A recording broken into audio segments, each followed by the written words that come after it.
10వ స్థలము యేసు ప్రభుని వస్త్రములను నిర్దయగా ఒలుచుట. యేసుక్రీస్తువా, నిన్నారాధించి మీకు స్తోత్రం. ఎలాగో కల్వరి కొండ కొసుకు చేరాను. ఇక అంతిమ బలియాగానికి పీఠము సిద్ధం.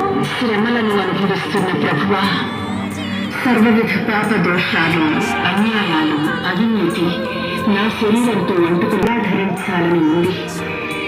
నా పాపములను పరిత్యజించినప్పుడు నాకు కలుగు వేదనను సంతోషంతో సహించినట్లు ఇనుప చీల